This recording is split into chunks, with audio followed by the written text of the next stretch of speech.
descargas paroxísticas, cuando hay descargas eléctricas anormales. ¿Qué significa paroxística? Que viene un momento y desaparece. Viene otro momento y desaparece. Solamente ahí actúa, en ese tipo de crisis, no en la fisiológica, ¿ya? Entonces eso es lo importante y lo interesante que tenemos que tomar de carbamazepina. Y por ende, este fármaco no altera las funciones cognitivas, o sea, el paciente puede estudiar tranquilo, sin que esté con esa baja capacidad intelectual, ¿no?, que provocan los antiepilépticos. Entonces, eso ya hemos visto, ya estamos viendo aquí en carbamazepina. Dosis alta, noten bien esto que es importante, a dosis altas de la carbamazepina reduce la entrada de calcio, entonces tiene doble mecanismo de acción. Uno bloquea sodio y otro bloquea calcio. Cuando es a dosis alta, a dosis normales bloquea sodio, los canales de voltaje rápido de sodio, eso nomás bloquea. Sin embargo, los canales de calcio lo bloquea solamente a dosis alta. ¿Cuáles son esas dosis altas? Ahorita lo vamos a ver, ¿ya? E inhibe la liberación de neurotransmisores excitadores. ¿Cuáles son neurotransmisores excitadores? Adrenalina, noradrenalina, dopamina, entre otros neurotransmisores excitadores. ¿Listo? Entonces tiene doble mecanismo de acción, chicos, la carbamazepina según la dosis. Primero, inactiva o inhibe los canales de sodio. Segundo, inhibe los canales de calcio. ¿Ya? Doble mecanismo de acción. Dosis, ajuste, de acuerdo a la dosis. La farmacocinética, sencillo, se absorbe lentamente, eso es lo malo de la carbamazepina. No me sirve para urgencia, para una crisis ahorita, digamos que me está dando una crisis, no me sirve. Porque la absorción es lenta por el tubo intestinal, miren aquí, se lo toma el paciente por vía oral el fármaco, en el intestino delgado se absorbe, pero no se absorbe de manera lenta, después de 8 horas recién va a estar en la sangre. Entonces, ¿será que me sirve para las urgencias, para las crisis de urgencia? No, no me sirve para las crisis de urgencia. ¿Cuál era, chicos, el fármaco antiepiléptico que se utilizaba para la urgencia? En caso de urgencias epilépticas, en convulsiones, ahorita digamos está convulsionando. ¿Qué le podíamos dar? ¿Qué fármaco antiepiléptico era de elección para la emergencia y urgencia? El más baratito y el que más se encuentra aquí en los hospitales. ¿Cuál es?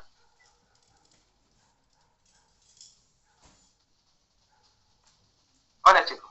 ¿Quién se acuerda de los anteriores temas? Antiepiléptico de elección y de estrella para crisis aguda, pero no para crisis crónica. ¿Quién se acuerda de eso? ¿Diazepam? Eso, excelente. Las benzodiazepinas. Uno de esas es la diazepam, el otro es el lorazepam y el otro es midazolam, ¿no? Todo eso vamos a ver en unos momentos. Entonces, diazepam, clonazepam, lorazepam. Pero el que más se usa para las crisis es el diazepam, ¿no? El más barato. Bien. Entonces ya hemos visto eso. Y es para recordar nomás los anteriores temas. Entonces la farmacocinética, la carbamazepina es de lenta absorción. Recién a 4-8 horas recién va a estar en la sangre. No me conviene, ¿no? Para crisis agudas. Sí para crisis crónicas. Se distribuye en todo el cuerpo. Se metaboliza en el hígado. Y genera un metabolito cuando se metaboliza en el hígado, que es el culpable del mecanismo de acción. ¿Cuál es? Es el 10-11-epoxicarbamazepina. Ese es el metabolito activo que ejerce su mecanismo de acción. Y se elimina por vía renal. ¿Ya? Eso es lo importante y dar a conocer la farmacocinética de este fármaco. Bien, entonces su mecanismo de acción a dosis alta bloquea canales de sodio dependientes de voltaje rápido y canales de calcio. Y a dosis baja o a dosis terapéutica, como le dicen, solamente canales de sodio dependientes de voltaje. ¿Ya? No se olviden. ¿Cuál es? Carbamazepina. Otro que tiene similar mecanismo de acción es la oxcarbamazepina. Otro que tiene también similar mecanismo de acción, pero en este caso inhibe canales de sodio lento. O sea, lentamente lo inhibe. ¿Quién? La motripina. Entonces, eso tenemos que ir de acuerdo a su mecanismo de acción. No se olviden. A dosis terapéutica, bloquea sodio. A dosis alta, bloquea canales de calcio. Voltaje dependiente. ¿Alguna pregunta hasta aquí? ¿Alguna duda que tengan?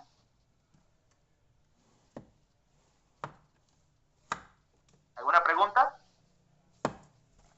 ¿Ninguna? Sí, vamos a continuar. Si no hay preguntas, continuamos. ¿Cuándo está indicado? ¿Cuándo yo lo uso? ¿Cuándo yo uso carbamazepina? Como es de espectro reducido, ¿cuándo yo lo voy a usar? ¿Será para tratamiento agudo o crónico, chicos? La carbamazepina. Crónico. Eso, para un tratamiento crónico. Se utiliza como monoterapia. ¿Qué es monoterapia? Solamente un fármaco, ¿no? O puede ser como coadyuvante, o sea, que apoya el tratamiento. Puede ser combinado con otros antiepilépticos, ese es coadyuvante, que se apoya con otros fármacos antiepilépticos para ejercer un mejor mecanismo de acción. ¿Cuándo entonces se usa? ¿En qué está indicado? Anoten bien esto que es importante. Se usa en las crisis focales, o también llamadas crisis parciales, ¿ya? Crisis focales cuando la epilepsia es leve, digamos, o sea, crisis focal. Solamente mueve un brazo nomás, está así movido, después se calma. Una parte nomás del cuerpo, puede ser crisis motora o crisis sensitiva, como ya lo hemos visto al inicio, ¿no? Entonces, crisis focales, ahí también está indicado, cuando la epilepsia solamente está focalizado en un solo punto del cerebro. ¿Cuál es la parte del cerebro que es más epileptogénica, chicos? ¿Cuál es el lóbulo del cerebro que es más epileptogénico, donde hay más frecuente epilepsia? Y se pueden desarrollar las epilepsias focales.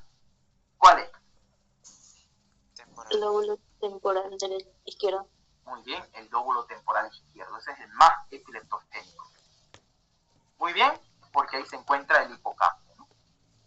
Bien, entonces crisis epilépticas focales, epilepsias generalizadas idiopáticas. También se puede usar, pero como segunda opción, ¿ya? En la epilepsia generalizada idiopática, como segunda opción. Como primera opción ahí tenemos el valproato, el ácido valproico, el levetiracetam como primera opción, pero en segunda opción va a ser la carbamazepina. Ya que lo malo de la carbamazepina, chicos, anoten bien, es que puede empeorar las crisis de ausencia y las mioclonías. Por eso no se usa mucho en pacientes con crisis generalizada, tónico-crónicas, no se usa. Solamente en crisis de focales o en epilepsia generalizada idiopática. Solamente ahí. Pero no se usa cuando hay ausencia, porque las puede empeorar. No se usa tampoco en las mioclonías, porque las puede empeorar. Entonces anoten bien eso que es importante de segunda opción, incluso de tercera opción. Hay mejores que esta todavía. Trastorno de manía, trastorno bipolar también se puede usar. Y un interesante tratamiento que se usa para el tratamiento crónico de la neuralgia del trigémino. Saben que el trigémino es un nervio, es el quinto parcranial, que tiene 3 ramas interesantes, ¿no? Maxilar, mandibular y oftálmica, ¿no? Entonces, todas estas 3 ramas que tiene el trigémino, por eso se llama un nervio trigémino, cuando está dañado o lo está apretando alguna estructura de nuestro cuerpo, lo está apretando, produce una enfermedad llamada neuralgia del trigémino, ¿no? Y esos pacientes que tienen dolores al masticar incluso, ¿cómo se ve un paciente con neuralgia del trigémino? Tras que mastica le duele, arruga la frente, le duele, ¿ya? Pero lo más característico es que le duele tanto y es un dolor muy tremendo que solamente le viene cuando mastica. Incluso de manera continua le puede venir. Esa es la neuralgia del trigémino. Es una enfermedad compresiva con daño en el nervio trigémino. Esa es la neuralgia del trigémino. Un dolor originado por un daño o una compresión en el nervio trigémino. Entonces, en este tipo de pacientes le podemos dar carbamazepina para tratamiento crónico, para disminuir el dolor neuropático. Toda enfermedad o toda lesión o todo daño que se ocurra en los nervios, ¿ya? Va a producir un dolor que se llama dolor neuropático, ¿ya? Entonces ese dolor neuropático, ¿cómo nosotros lo disminuimos? Lo disminuimos al dolor neuropático disminuyendo su conducción, y su conducción está por sodio. Entonces con este fármaco que es la carbamazepina, disminuimos su conducción del sodio. Entonces está indicado en la neuralgia del trigémino y en alguna neuropatía diabética, entre otras neuropatías. Entonces no se olviden, principal indicación del tratamiento crónico del neuralgia del trigémino, carbamazepina. ¿Cuál es la dosis? Como viene en la farmacia, ¿de cuánto viene en la farmacia la carbamazepina? Viene de 200 miligramos, ¿no?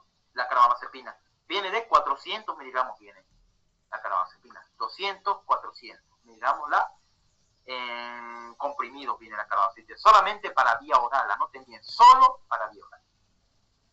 Y también viene en suspensión. Para vía oral también, 100 miligramos en 5 mililitros. ¿No? Entonces viene en comprimido y en suspensión. Dosis máxima de la carbamazepina que un paciente que tiene que tomar al día, 1.6 gramos al día, máximo. ¿No? 1,5 gramos casi, ¿no? Al día puede tomar de carbamazepina. Ahora, ¿cómo hacemos el tratamiento de la neuralgia del trigémino y cualquiera de estos de manera crónica? Le damos al inicio 100 o 200 miligramos cada 12 horas, le damos. Semivida intermedia, ya noten bien, es de semivida intermedia la carbamazepina. Cada 12 horas se da. O si es leve, cada 24 horas una tabletita, un comprimido de carbamazepina de 200 durante todo el día. Se puede al inicio. Ahora depende de la gravedad, cada 12 horas también se puede, ¿no? Pero no se olviden, máxima dosis, 1,5 o 1.6 gramos durante el día de carbamazepina. Se ha visto que este tratamiento, chicos, anoten bien esto, se ha visto que no produce efectos teratogénicos en la embarazada. Entonces, bajo probabilidades de producir alguna malformación fetal. Entonces, está seguro darlo en el tercer trimestre del embarazo, segundo o tercer trimestre del embarazo. No hay problema. ¿Bien? Efectos secundarios. Los efectos secundarios de la carbamazepina son los menos frecuentes. O sea, es un fármaco excelente porque es de espectro reducido. No es tan fuerte. Por eso produce menos efectos adversos. Pero se instala de manera gradual el tratamiento. Ojo, de manera gradual, ya poco. 100, 200 cada 12 horas. Solamente 400 miligramos al día, así. De a poco se va instalando el tratamiento. Porque si uno le da a dosis máxima de una vez, le puede dar mareos al paciente, ataxia, diplopía, somnolencia, ¿qué tal, no? Náusea, vómitos, astenia. Y un síndrome característico es la síndrome de la inadecuada producción de ADH. Interesante este síndrome que es característico de efecto adverso de la carbamazepina. El paciente va a producir alta ADH.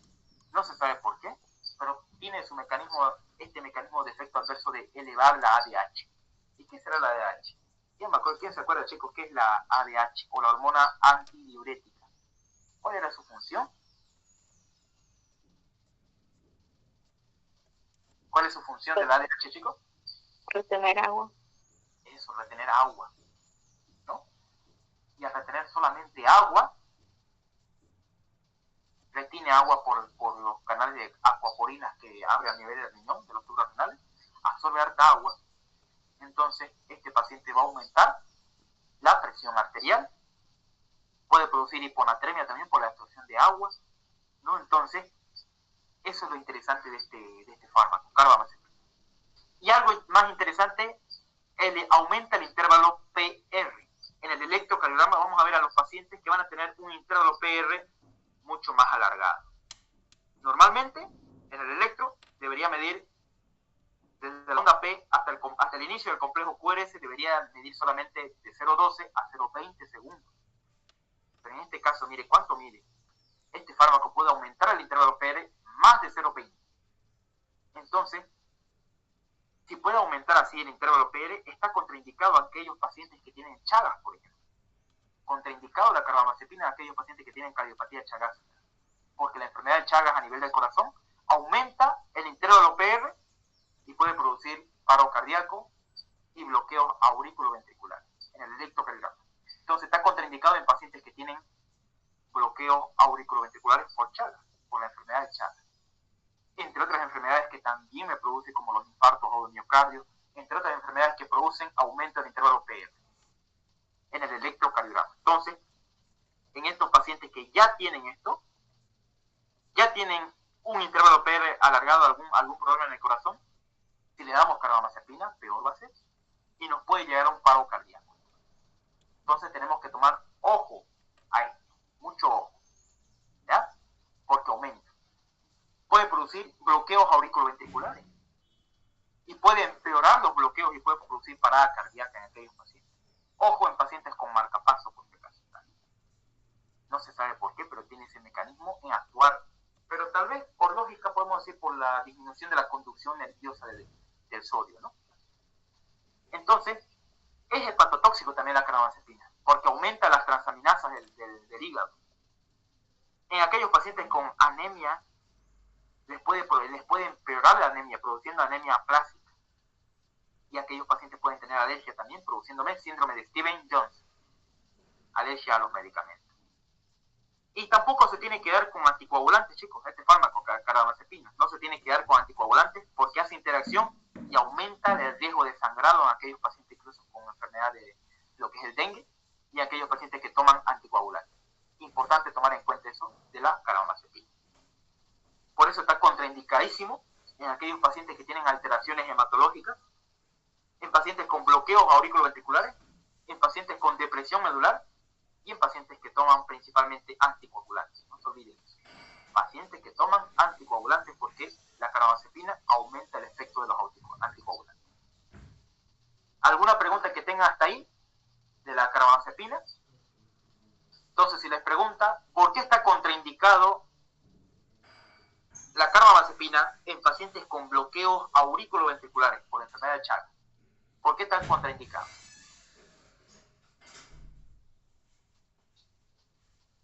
¿Por qué está contraindicado darle carbamazepina a estos pacientes con bloqueo auriculoventricular?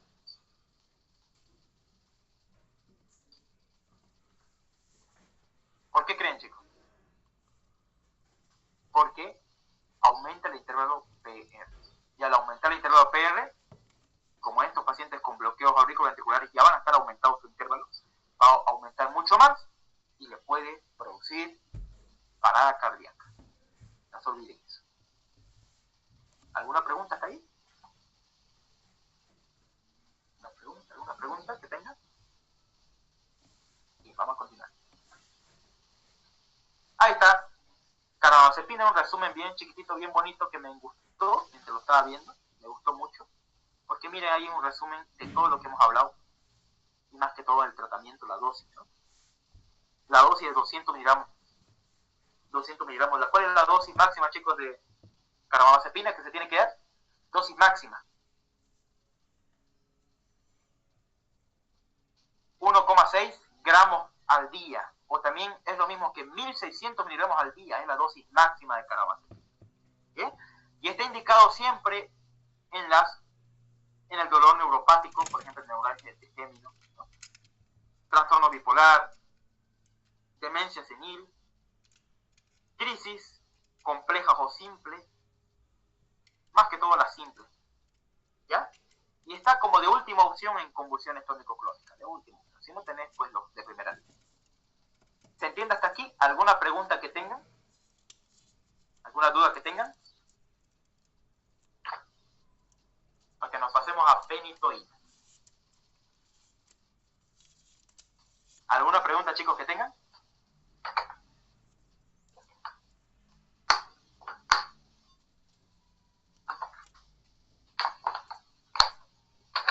¿Listo? ¿Alguna pregunta que tengan? No, sí. Muy bien, vamos a seguir avanzando. Entonces ya hemos visto la carbamazepina. Espectro reducido. Pequeño espectro. Vamos a ver ahora de la fenitoína. Un fármaco también bloqueante de los canales de sodio. ¿Dónde actúa la fenitoína? ¿A nivel presináptico? Sí, actúa a nivel presináptico. ¿A qué nivel? A nivel de los canales de sodio dependientes de voltaje. Mismo mecanismo de acción que carbamazepina, noten bien eso. Mismo mecanismo de acción que carbamazepina. Inhibe los canales de sodio dependientes de voltaje, prolongando la inactivación rápida y bloqueando selectivamente las descargas de alta frecuencia. ¿Qué tipo de descarga bloqueaban la carbamazepina? ¿Qué tipo de descargas bloqueaban? ¿Se acuerdan? Ahí decía descargas eléctricas, ¿qué cosa? ¿De qué tipo? Paroxísticas. Muy bien, paroxística, o sea que viene un ratito y viene después la crisis epiléptica. Ahí actúa la carbamazepina. Pero en este caso, la fenitoína solamente actúa en descargas de alta frecuencia. O sea, en crisis pequeñas, muy bajas, no te actúa. Solamente te actúa crisis de alta frecuencia. No se olviden eso, en descargas altas eléctricas, convulsivas. Afecta a las neuronas anormales del foco epiléptico que a las normales. Eso es lo interesante. Actúa a nivel de las neuronas que son anormales, ¿ya? Que están en el foco epiléptico. Ahí actúa de manera selectiva. Eso es lo interesante de la fenitoína, porque actúa a nivel cerebral, a nivel de la corteza motora cerebral. A ese nivel actúa. Por eso solamente afecta a las neuronas anormales que tienen descargas de alta frecuencia del foco epiléptico. ¿Ya? Bien. Puede percibir, también producir, convulsiones tónico-clónicas a dosis alta. Entonces, mucho cuidado, chicos, en dar este fármaco, la fenitoína, a dosis alta. Preferible a dosis baja y a dosis terapéutica. ¿Ya? Entonces, puede producir convulsiones tónico-clónicas a dosis alta. ¿Por qué? Y les preguntan por qué. Por inhibición de los canales de sodio en neuronas inhibitorias. O sea, va a bloquear los canales de sodio, ya no en excitadoras que liberan glutamato, sino también en neuronas que liberan GABA. Entonces, eso es lo malo de aquí, de la fenitoína, que puede afectarte a las neuronas malas que producen la crisis epiléptica, pero no a las neuronas buenas. A las neuronas buenas solamente afecta a dosis alta.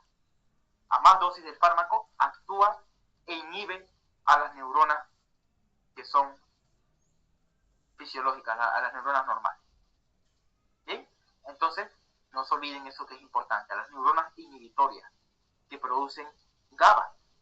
A esas neuronas va a atacar y nosotros no queremos que actúe en las neuronas que producen GABA. Entonces, no se olviden. Principal mecanismo de acción, inhibe canales de sodio dependientes del voltaje a nivel presináptico. ¿Bien? Ya dosis alta, ¿a quiénes inhibía, chicos? ¿A qué tipo de neuronas? A dosis alta. ¿A neuronas que producen glutamato o a neuronas que producen GABA? GABA. A neuronas que producen GABA. Porque las neuronas que producen GABA, o sea, este neurotransmisor que es el GABA, las neuronas que producen GABA se llaman neuronas inhibitorias. Y las neuronas que producen glutamato se llaman neuronas excitadoras. Entonces, a dosis alta, la fenitoína no solamente va a actuar en neuronas excitadoras, como que producen glutamato, sino también en neuronas inhibitorias, como el GABA. ¿Será bueno eso?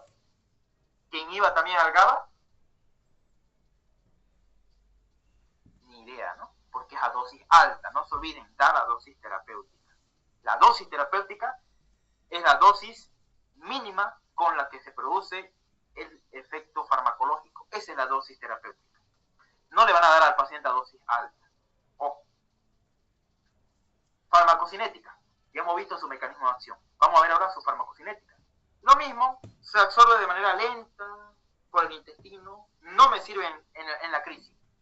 Me sirve después de la crisis. Anoten bien eso. La fenitoína es usado no en la crisis, sino después de la crisis epiléptica, después de la crisis convulsiva. Después. Absorción es lenta, por vía oral.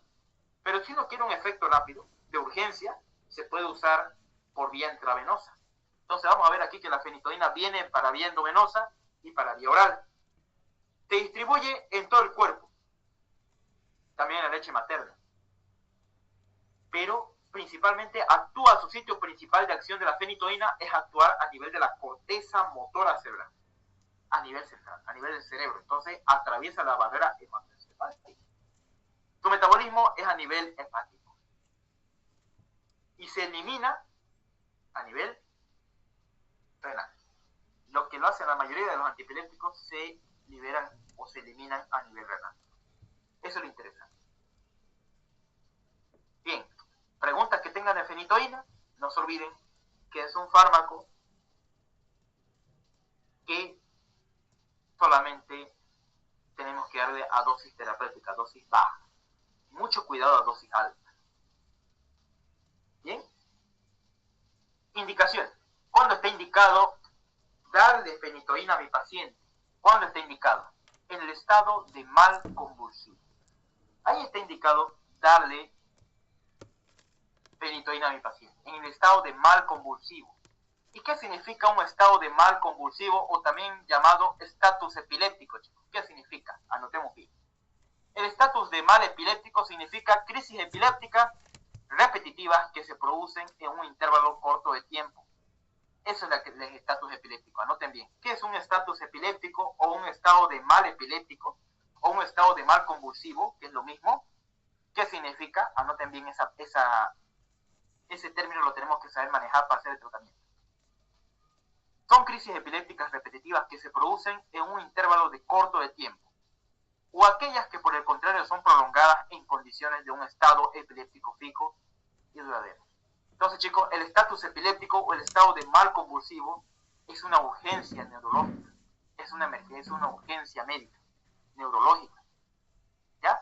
Más frecuente, no se olviden, la urgencia neurológica más frecuente que de una vez nosotros como médicos tenemos que actuar es el estatus epiléptico. Este requiere una evaluación y un tratamiento inmediato. ¿Cómo yo sé que mi paciente está en un estatus epiléptico? ¿Cómo? Anoten bien. Tiene una crisis que dura más de 5 minutos. Está temblando el paciente. Tiene una crisis epiléptica por más de 5 minutos. Anoten bien. Tiene 2 crisis sin recuperación entre ellas. O sea, 2 crisis a la vez y sin poder recuperarse la conciencia ni nada. 2 crisis a la vez. Y dura más de 5 minutos. Otro también, 2 crisis focales complejas generalizadas sin recuperación entre ellas. Entonces, anoten bien, chicos, ese es un estado de mal epiléptico. Son crisis epilépticas repetitivas que se producen con una duración de más de 5 minutos y sin recuperación entre cada 2 crisis. ¿Bien? Y es una urgencia neurológica. Tratamiento aquí del estatus epiléptico, ahorita lo vamos a ver. Pero no se olviden, este es el concepto que yo quiero que ustedes se lo queden.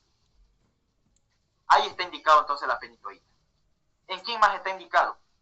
En las epilepsias focales generalizadas y como profilaxis para evitar las convulsiones en pacientes con algún trauma en la cabeza, ACV o algún tratamiento neuroquirúrgico. Aquellos pacientes que tienen accidente cerebrovascular, algún trauma de cráneo o alguna operación a nivel cerebral, tenemos que darle como profilaxis la fenitoína, porque evita que estos pacientes que tienen estas enfermedades, que el TEC, ACV, tengan convulsiones. Evita las convulsiones en este tipo de pacientes. Pero no detiene el desarrollo de la epileptogénesis. Eso es lo interesante acá. No detiene el desarrollo de la epileptogénesis. O sea, sí o sí se va a formar la epilepsia, pero va a evitar que el paciente, mientras esté internado, convulsione. Nunca se da en crisis de ausencia. Y algo interesante de la fenitoína es que también es un antiarrítmico. Tiene efecto antiarrítmico. ¿Ya? No se olviden eso. Como pregunta de examen, siempre preguntan en los pases de visita. La fenitoína es un antiarrítmico. ¿Pero por qué es un antiarrítmico? Porque también puede curar y puede disminuir las arritmias cardíacas. Principalmente, no se olviden, la fenitoína está indicado, la fenitoína, en las arritmias ocasionadas por un fármaco que se llama digital o digoxina. Así se llama el fármaco. Fármaco digoxina o digital produce arritmias cardíacas. Entonces, este fármaco sirve para evitar esas arritmias cardíacas por digital, por el exceso de consumo de digital. Y es un fármaco que nosotros tenemos que tomar en cuenta. Entonces, no se olviden, fenitoína está indicado en las arritmias provocadas por el consumo excesivo de digoxina, o también llamado digital. No se olviden eso. Bien, esas son las indicaciones de este tipo de fármaco. La fenitoína viene en la farmacia de 100 en comprimido, viene de 100 en ampollas, también viene de 100 miligramos cada 2 mililitros o de 250 miligramos cada 5 mililitros. Así viene fenitoína en ampolla. Eso tenemos que recordar. ¿Bien? La dosis. ¿Cómo hacemos la dosis al paciente? Vía oral iniciamos siempre con dosis mínima. 100 miligramos cada 8 horas antes de las comidas, porque no se olviden que los alimentos disminuyen su tiempo de absorción. ajustar hasta mantener 300 a 400 miligramos al día. No se olviden que la dosis máxima al día y cada 8 horas, o sea, 3 veces al día, es de 600 miligramos al día. ¿Ya? En otras palabras, 200 miligramos cada 8 horas. Esta es la dosis máxima de la fenitoína. Y en niños la dosis máxima es de 300 miligramos al día. Entonces no se olviden, chicos, anoten bien. Dosis inicial, 100 miligramos cada 8 horas de fenitoína. ¿Bien? No se olviden eso que es importante. ¿Cuál es la dosis máxima de la fenitoína? 600 miligramos al día. Máxima dosis. Efectos adversos. Efectos adversos. Es mal tolerado si el tratamiento es crónico. Entonces, algo interesante de aquí de lo que es la fenitoína. Al inicio, parece que es el mejor, que no produce efectos adversos al inicio del tratamiento. Pero el tratamiento crónico y a largo plazo, una gran desventaja que tiene este fármaco es que puede producir más efectos adversos en tratamientos crónicos. Algo que no pasa eso con la carbamazepina. Solamente la carbamazepina era a dosis alta. En este caso la fenitoína es a dosis alta y a dosis larga, o sea, tratamiento crónico. Al inicio no parece demostrar efectos adversos. Pero si nosotros lo damos a largo plazo, durante meses fenitoína, puede haber nistagmo, disartría, alteraciones de la coordinación, vómitos, náuseas, somnolencia, coma y puede producir convulsiones. Por eso está contraindicado en las crisis de ausencia. ¿Bien? Entre otras, a dosis alta también puede haber hiperplasia gingival, hipocalcemia, síndrome de Stevens-Johnson por alergia y síndrome hemorrágico. Puede exacerbar la hemorragia en pacientes con alguna alteración hematológica. Entonces, siempre a estos pacientes tenemos que darles suplementos con vitamina K. Está contraindicado en las porfirias, fármacos antineoplásicos, anticonceptivos, inmunodepresores y también contraindicado en la bradicardia, pacientes bradicárdicos, por algún bloqueo auriculoventricular. Entonces, anoten bien, chicos, las dosis, efectos y contraindicaciones. ¿Alguna pregunta hasta acá?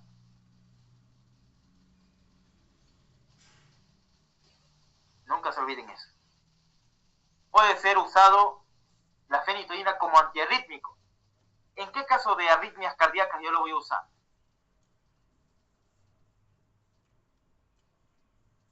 Vamos, chicos, ¿en qué tipo de arritmias cardíacas? Por digoxina. Eso, arritmias cardíacas por digoxina. Muy bien. Excelente. Y acá hay unas imágenes que les quise mostrar. Este es un paciente con un trauma de cráneo. Ahí se ve una tomografía. Es un estudio, se llama tomografía axial computarizada de cráneo. Donde yo observo aquí un paciente que tuvo un trauma cráneoencefálico. Donde aquí se ve, mire, aire en el cerebro. Aquí está todo este es el cerebro. Acá hay aire en el cerebro, que se llama neumoencéfalo. Hay, mire, hemorragia intraparenquimatosa. Hay contusiones cerebrales.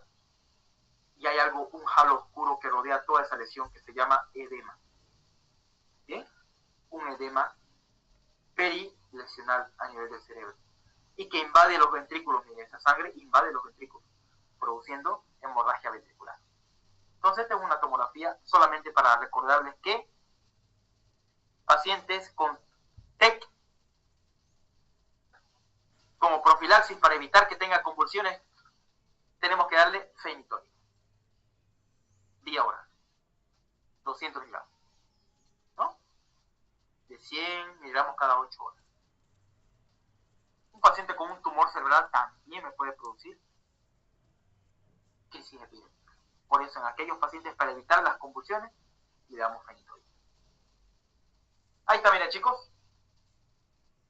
La fenitoína en una crisis epiléptica, o también llamado estatus epilépticos, de primera elección es el diazepam, ¿no? La benzodiazepina. De segunda elección es la fenitoína, puede ser también de segunda elección. Ahí está, miren, dice. Ahí está. En caso de fracaso terapéutico, o en caso de después del tratamiento de la benzodiazepina, lo podemos usar a la fenitoína. En vía endovenosa, 50 miligramos por mililitro, ¿no? Podemos iniciar así, endovenosa. 15 a 20 miligramos kilogramo peso. Bien, así tenemos que iniciar la dosis intravenosa. Bien, no se olviden entonces, chicos, es importante tomar en cuenta la fenitoína. Miren, este cuadrito es muy interesante, muy bonito, donde es un resumen de todo lo que hemos hablado, ¿no?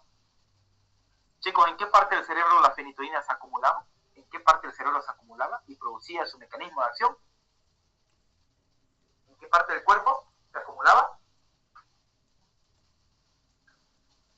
¿En qué parte del cerebro?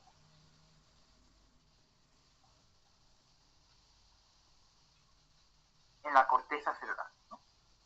Muy bien. Entonces tenemos fenitoína para ampolla y para vía oral. ¿Alguna pregunta que tengan de fenitoína? Chicos, preguntas.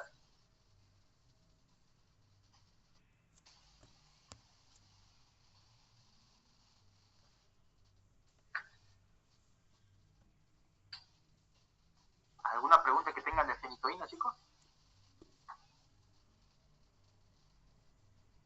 ¿Alguna pregunta de fenitoína? ¿Algo que no se haya entendido?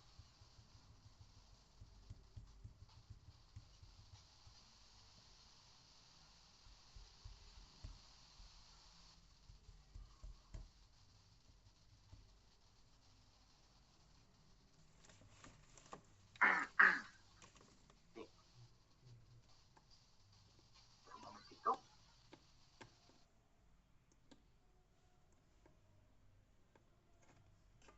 Bien, chicos, vamos a continuar. Vamos a ver un grupo muy bonito de fármacos que se llama moduladores de la proteína SB2A de las vesículas presinápticas. Muy interesante este fármaco de gran espectro, que es el levetiracetam. Vamos a hablar de este fármaco, que son parte de los moduladores de las proteínas SB2A. Interesante porque, miren, ¿dónde actúa el levetiracetam? Actúa a nivel de esta proteína que se llama proteína receptor SB2A, que es el encargado de que las vesículas de glutamato se liberen. Sin estas proteínas no se liberan. Entonces el levetiracetam, que es un fármaco inhibidor de las proteínas SB2A, va a evitar que se liberen las vesículas en el terminal presináptico hacia la hendidura sináptica. Ese es el mecanismo de acción del levetiracetam. No se olviden, bloquea el receptor SB2A. Levetiracetam. Importante porque es un modulador de las proteínas. Ya un fármaco antiepiléptico muy bueno y muy usado en el campo pediátrico. Entonces no se olviden, el fármaco de elección y de estrella en los moduladores de las proteínas SB2A es el levetiracetam. Vamos a hablar de este fármaco interesante, que es el levetiracetam. Lo interesante de este fármaco es que se va a fijar a dónde, a la proteína SB2A de las vesículas presinápticas. A este nivel, miren, a este nivel de acá. Ahí están las vesículas que contienen glutamato. Entonces, a ese nivel nomás, de manera selectiva, se va a unir el levetiracetam. ¿Ya? Reduciendo el número de vesículas fácilmente disponibles en la zona de actividad de la terminación presináptica. Entonces, como va a inhibir, va a evitar que el glutamato se libere y provoque su efecto farmacológico. Entonces, no se olviden, el levetiracetam inhibe a las vesículas de glutamato en el terminal presináptico y evita su liberación y evita su formación. ¿Listo? Reduce la liberación de calcio también intraneural. Eso es lo interesante también. Reduce la liberación de calcio intraneural. Y reduce la síntesis y aumenta la degradación del GABA en el estriado. Eso también es un punto importante. Reduce la síntesis y degradación del GABA en el estriado. Aparte de tener efectos sobre las vesículas de glutamato, también tiene a nivel del GABA. Entonces no se olviden esto, chicos. El levetiracetam actúa a nivel de las vesículas presinápticas de glutamato y evita que se liberen y y hagan su mecanismo de acción. Farmacocinética. Anotemos. La absorción es rápida. Algo interesante de la levetiracetam es que es rápida su acción, entonces me sirve para crisis aguda. Se distribuye en todo el cuerpo, incluso hasta la leche materna. Se metaboliza en el hígado y se elimina a nivel de los riñones. ¿Ya? Esa es su farmacocinética. La indicación principal del levetiracetam, adivinen cuál. La indicación principal, anoten bien, del levetiracetam es en la crisis o en las epilepsias mioclónicas juveniles. Anoten bien, ese es su principal mecanismo, su principal indicación. ¿Cuándo le damos? En jovencitos, en aquellos pacientes que son todavía niños. ¿Ya? En los niños se usa mucho el levetiracetam por su efecto que tiene en las epilepsias mioclónicas juveniles. Ahí es su principal indicación. Y también es una segunda opción en las crisis focales. Ya, anoten bien sus dos principales indicaciones. Y solamente se da aquí por vía oral, pero en este caso, cuando le damos por vía intravenosa, solamente lo usamos en el estado de mal epiléptico. Ya hemos visto qué significa un estado de mal epiléptico, ¿no? Entonces no se olviden. ¿A qué nivel actúa el levetiracetam?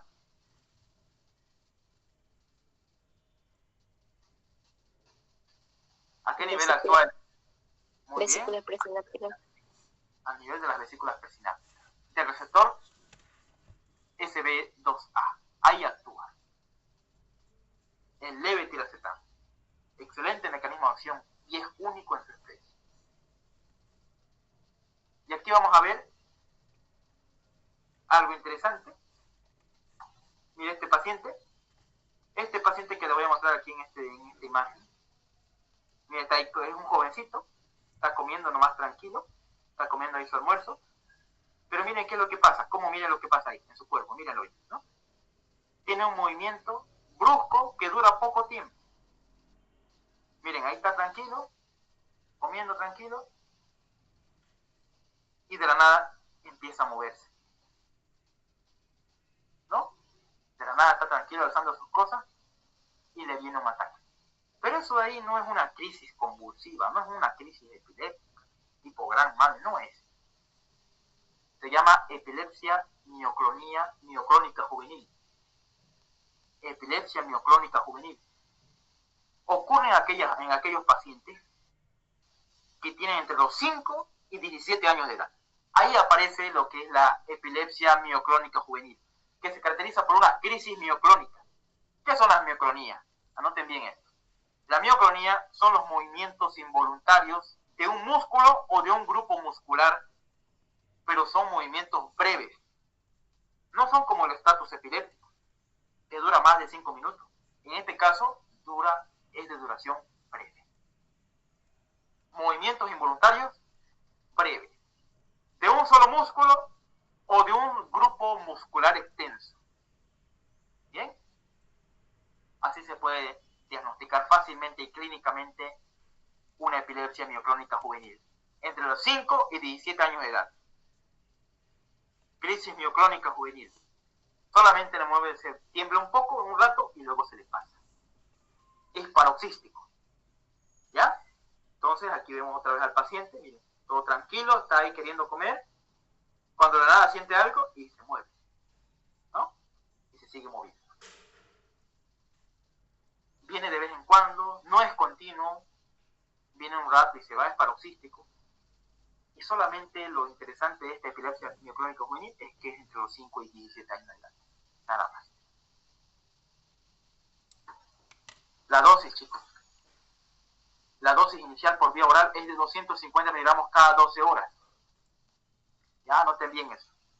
Dosis inicial del levetiracetam, 250 miligramos cada 12 horas. Y tenemos que incrementar, cada 2 semanas tenemos que incrementar a otros 250 hasta formar los 500 miligramos cada 12 horas. La dosis máxima es 1500 miligramos cada 12 horas. Semivida intermedia, chicos. Cada 12 horas le damos, 2 veces al día. ¿Ya? Dosis máxima, 3000 miligramos al día. O 3 gramos al día, dosis máxima. El levetiracetam viene en tabletas de 500 y de 1000 miligramos. Y viene en jarabe también en suspensión de 100 miligramos cada 1 ml, ¿no? Para los niños, para los pacientes pediátricos. Por eso se usa levetiracetam, pacientes pediátricos. Más que todo. Para el tratamiento de la epilepsia mioclónica juvenil. Anoten muy bien entonces eso, chicos. Anótenlo, excelente. Bien, viene de 500 en tableta y de 1000. Dosis diaria, 250 miligramos cada 12 horas. E incrementada hasta 500 cada 12 horas a las 2 semanas. Dosis máximo, 3 gramos al día o 1500 miligramos cada 12 horas. Dosis máxima. Bien. Efectos adversos. Somnolencia, como todo antiepiléptico. Lo interesante es que estos efectos adversos desaparecen a las 2 a 4 semanas del tratamiento. Puede haber alteraciones de comportamiento, depresión, psicosis. Y viene también en solución para inyectables de 500 miligramos cada 5 mililitros. También viene así levetiracetam. Está contraindicado. No tenemos que nosotros parar el tratamiento de manera súbita. Tenemos que irlo de manera gradual. Disminuir la dosis de manera gradual para que no tenga una crisis y le venga otra crisis. ¿Ya? Está entonces contraindicado cuando nosotros le queremos quitar de manera abrupta la dosis del levetiracetam. ¿Bien? Tenemos que ir quitando la dosis de manera gradual. Y también está contraindicado en pacientes con insuficiencia renal y hepática. ¿Hasta ahí alguna pregunta, chicos? ¿Alguna pregunta que tengan sobre el levetiracetam? Fármaco excelente para las epilepsias mioclónicas juveniles. ¿Alguna pregunta, alguna duda? ¿Alguna duda que tengan, chicos?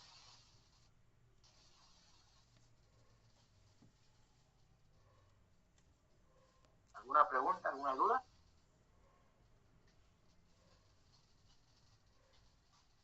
Bien, chicos. ¿Qué estudio se llama este? ¿Cómo se llama este estudio? Encefalograma. Eso, es un electroencefalograma. Cuidado que le pongan electrocardiograma. Es un electroencefalograma. No se olviden, chicos, para yo hacer el diagnóstico de epilepsia, yo no puedo hacerlo por la clínica, nomás tengo que tener un electroencefalograma. Con el electroencefalograma yo mido las ondas y la actividad eléctrica del cerebro, de la corteza cerebral. Entonces, este es el estudio. Donde yo tengo varias derivaciones acá. Yo tengo 1, 2, 3, 4, 5, 6, 7, 8, 9. 9 derivaciones, de 8 a 9 derivaciones vienen en el electroencefalograma. Y aquí lo que se observan son unas ondas, miren, unas ondas picudas a nivel parietal y a nivel frontal y a nivel occipital también se puede ver unas ondas puntudas en espiga. Y como se ve en todas las derivaciones, y no solamente se ve en unas cuantas, se ve en todas las derivaciones del electroencefalograma, yo puedo decir que esta es una crisis convulsiva generalizada. Tiene, mire, ondas picudas en espiga. Se llama en forma de, le dicen de monorriel, le decía, no sé, una teoría que yo estaba leyendo algo sobre la interpretación del electroencefalograma. Entonces esto es una crisis epiléptica generalizada, chicos. Tónico-clónica le podemos decir cuando veamos la clínica. Pero en este caso es una crisis generalizada. ¿Ya? Crisis convulsiva generalizada. Todo el cuerpo. Sin embargo, aquí hay otra imagen de un otro electro, donde solamente yo veo en la región occipital y en la región temporal, que son los lugares más epileptogénicos a nivel temporal. Mira, aquí nomás se ven esas ondas en espiga. Aquí normal, acá arriba normal, y acá otras ondas en espiga. Entonces, chicos, ¿cuál sería el diagnóstico acá, chicos? ¿Una crisis generalizada o una crisis focal? ¿Qué dicen ustedes? Una crisis focal se caracteriza por estar solamente en 2 derivaciones. Mira, acá hay 2 derivaciones contiguas a las otras. 2 y 2. Y está en todas las derivaciones generalizadas. Pero como están solamente 2 y acá abajo 2 y lo demás está normal, se llama crisis focal. Y mire, se ubica en el temporal y a nivel occipital. Eso es lo interesante de este tipo de electroencefalograma. se ubica a nivel temporal esa crisis y un poco a nivel occipital. Y listo, chicos. Así entonces, esto es una crisis generalizada. Crisis focal. Entonces, definición de estatus epiléptico. Nunca se olviden, chicos. Es una convulsión generalizada. Ese es un estatus epiléptico. En el estatus epiléptico hay varios tipos. Hay convulsivo, no convulsivo, refractario al tratamiento, subtipos entre otros y superrefractario. Vamos a ver este que es el más importante. ¿Qué es un estatus epiléptico convulsivo generalizado? ¿Qué significa eso? Significa una convulsión generalizada que dura más de 5 minutos o episodios repetitivos sin recuperación completa entre ellos. Ese es un estado de mal epiléptico o mal convulsivo. ¿Bien? ¿Y cuál es el tratamiento, chicos, de primera línea para este tipo de estatus epiléptico? Que es una urgencia médica. ¿Cuál es el tratamiento de primera línea? Tenemos que darle las famosas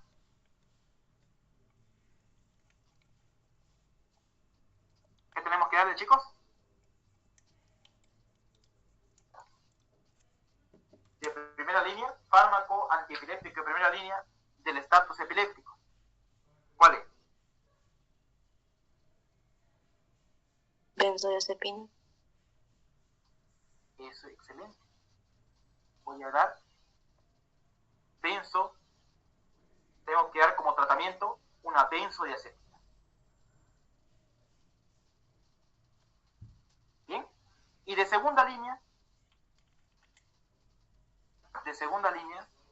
si no me sirvió, no tengo yo benzodiazepinas y tengo que darle por vía endovenosa, sí o sí, chicos, la benzodiazepina. Vía endovenosa, sí o sí le tengo que dar, no por vía oral.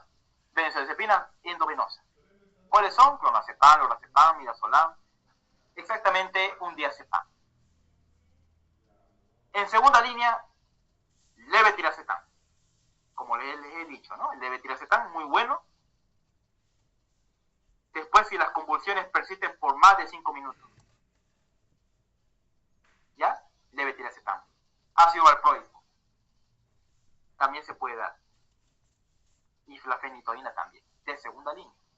De tercera línea, cuando la epilepsia es refractaria, le damos midazolam o directamente le damos propofol, ¿ya? Para hacerlo dormir al paciente. Se llama coma terapéutico. Solo cuando la epilepsia, chicos, es refractaria, ¿cuál es nuestro último tratamiento? El coma terapéutico. Hay que inducir un coma. Eso es como manejo según la última actualización 2025 del manejo y tratamiento del estatus epiléptico.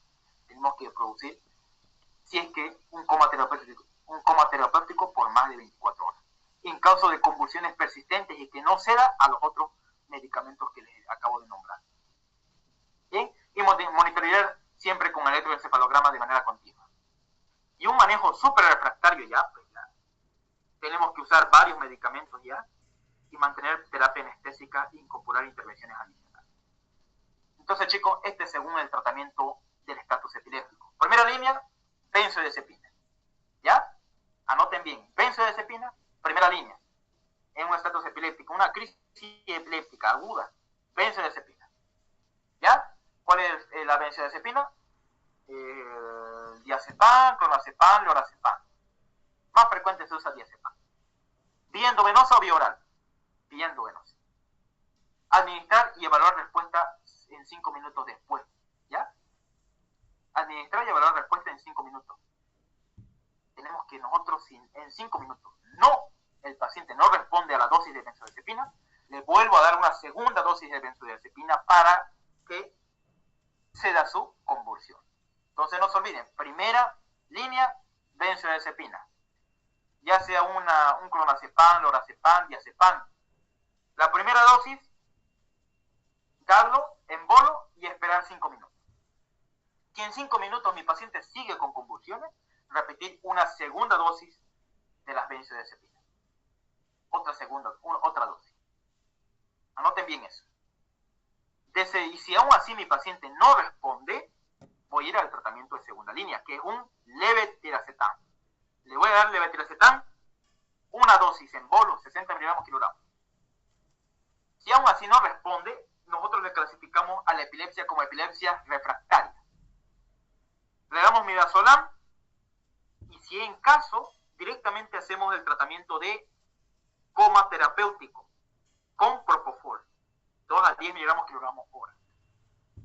Y si aún así no mejora el paciente, que es manejo súper refractario, que persiste más de 24 horas de epilepsia, después de un tratamiento anestésico, ¿ya? Le vamos a dar todo tiopental, ketamina, propofol, midazolam, y seguimos con la terapia anestésica hasta que el paciente entre en coma y así mejore el estatus epiléptico. ¿Bien? ¿Hasta ahí alguna pregunta, chicos? ¿Alguna duda? Entonces, eso es lo que nosotros tenemos que hacer en el manejo de un paciente. Ahora, les pregunto acá, miren, esta es una clasificación muy bonita que les envié. ¿Cuáles son los fármacos que elevan, que son hepatotóxicos, que elevan las enzimas hepáticas? Ya hemos visto la carbamazepina, oxcarbazepina, fenobarbital y la fenitoína, son los que son hepatotóxicos. Pregunta de examen, nunca se olviden esto. Requiere ajuste de disfunción, la gabapentina, la levetiracetam, pregabalina, cuando se da dosis alta en pacientes con insuficiencia renal. Y esto de aquí, la gabapentina, la lacosamida, levetiracetam y la pregabalina son fármacos que no interaccionan con otros medicamentos. Eso es lo interesante de estos 4 medicamentos acá. Gabapentina, la lacosamida, levetiracetam, la pregabalina son fármacos que no interaccionan con otros medicamentos. O sea, no hay problema si lo damos junto con otros fármacos antidiabéticos, anticonceptivos, no pasa nada. ¿Bien? Fármacos sin interacción con otros medicamentos. Y aquellos que se tiene que evitar, estos fármacos que se tiene que evitar en pacientes con daño hepático, por ahí tiene cirrosis hepática, tenemos que evitar el fenobarbital, lo mismo de arriba, porque son, chicos, hepatotóxicos. ¿Ya? Y bien, ¿tienen preguntas? O nos vamos a hacer la parte aquí de la resolución de las preguntas. Bien, chicos, resolución de preguntas, vamos a ir rápidamente. Antiepiléptico de elección ante una crisis epiléptica aguda. ¿Cuál es el fármaco de elección? ¿Qué grupo de fármacos? Benzodiazepinas. Muy bien, benzodiazepina. ¿Cuáles son las benzodiazepinas que se usan en este tipo de crisis? Clonazepam, lorazepam, diazepam. Muy bien, más usado es el diazepam. Muy bien. Excelente. ¿Qué significa estatus epiléptico convulsivo? ¿Qué significa, chicos?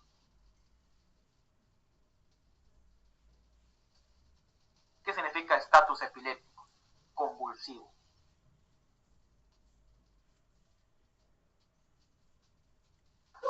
Son crisis epilépticas repetitivas. Muy bien, son crisis convulsivas, repetitivas, ¿por más de cuánto? De 5 minutos. Más de 5 minutos, excelente. Más de 5 minutos. Más de 5 minutos y que no hay descanso, no hay sin descanso. Directamente hay esas crisis sin descanso. ¿Listo? Sin haber una recuperación, un periodo de recuperación que tiene que haber. Fármaco utilizado como profiláctico para evitar las convulsiones en pacientes con TEC y ACV. ¿Cuál es ese tratamiento profiláctico? ¿Cuál es el fármaco antiepiléptico que les mencioné? Fenitoína. Fenitoína.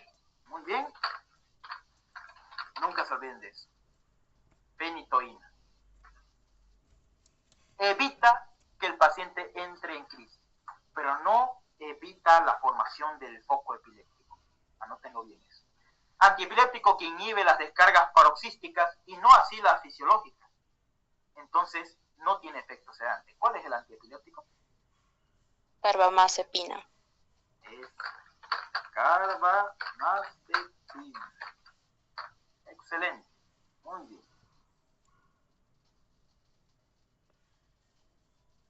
¿Qué tipo de arritmia está indicado la fenitoína? ¿En qué tipo de arritmia está indicada dar fenitoína? ¿Se acuerdan que era un antiarrítmico? ¿En qué tipo de arritmia está indicada la fenitoína? Arritmias producidas por digitáligos como la dioxina. Es intoxicación por digital que me produce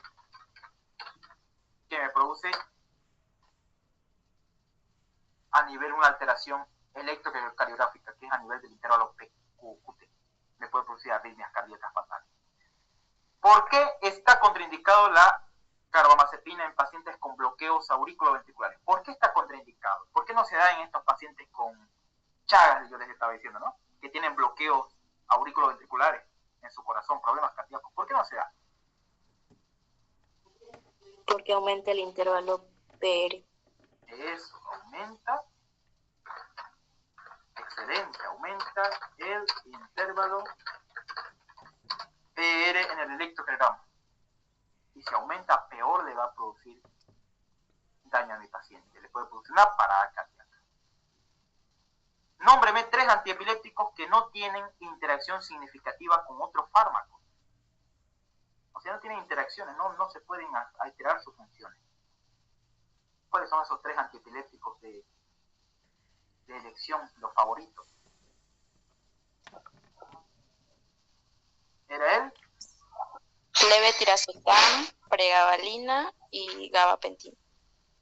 Muy bien, excelente. Levetiracetam, la pregabalina que hemos hablado, ¿no? En la anterior clase, pregabalina.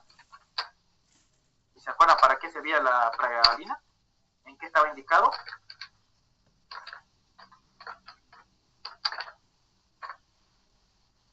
Muy bien, levetiracetam, pregabalina y gabapentina. Pregabalina indicado principalmente para el dolor neuropático. Es un fármaco antipiléptico excelente para el tratamiento de epilepsia mioclónica juvenil.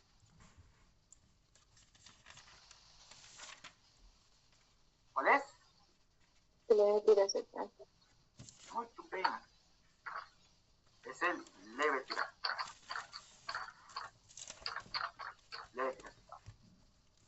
Fármaco de estrella y excelente por su mecanismo de acción de amplio espectro, ¿no? Y en estos pacientes, epilepsia mioclónica juvenil es distinto, aparece entre jóvenes, niños entre los 5 hasta los 17 años. Si en esos 5 o 17 años tuve epilepsia, tenemos que pensar en epilepsia mioclónica. Dosis inicial, chicos, del levetiracetam. ¿Cuál es la dosis inicial del levetiracetam? Que nosotros como médicos tenemos que saber para darle a un niño con epilepsia mioclónica juvenil. ¿Cuál es la dosis? ¿Cuál es la dosis, chicos? 250 miligramos cada 12 horas. Excelente, 250 miligramos cada 12 horas. Muy bien. ¿Y se tiene que ir aumentando hasta los 500 a las cuántas semanas? ¿A las cuántas semanas? A las 2 semanas. Muy bien. Hasta llegar a una dosis máxima de ¿cuánto? Dosis máxima de levetiracetam, ¿cuánto es? 1500. Excelente. Cada 12 horas. Muy bien. ¿Y durante todo el día? 3000. 3000, dándome un total de 3 gramos durante todo el día. Listo, chicos, gracias por su atención y que Dios me los bendiga. Eso fue todo lo que es fármaco antipiléptico, los más usados y los que más tienen relevancia clínica hoy en día y según el tratamiento de primera línea aquí en el estatus epiléptico, que es algo que tenemos que siempre tomar en cuenta en esta clase. Todas estas diapositivas se las voy a pasar, chicos, al grupo, no se preocupen. ¿Alguna pregunta que tengan sobre la clase? Cortita la clase, no es tan larga. Una preguntita que tengan, algo que no se entendió.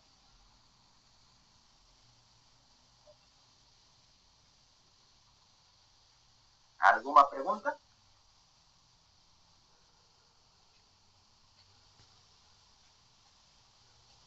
Bien, chicos, con esto terminamos con los cursos, con las jornadas de fármacos antiepilépticos. Ya hemos visto su manejo, el tratamiento y las principales características farmacológicas de cada medicamento. Más de esto ya sería para en otra, ¿no? Para otros cursos. Pero hasta aquí es lo que tienen que saber, lo mínimo de los fármacos antiepilépticos. ¿Listo, chicos? Esto les va a servir para el internado y obviamente para su práctica clínica, para formarse como unos mejores médicos. Listo, chicos. ¿Alguna pregunta, alguna duda?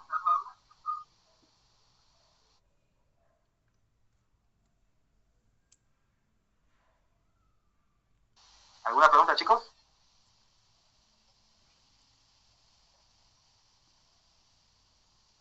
Bien, chicos, si no hay preguntas, nos vemos entonces hasta la próxima. Gracias a todos por entrar en estos cursos y nuevamente que Dios nos bendiga.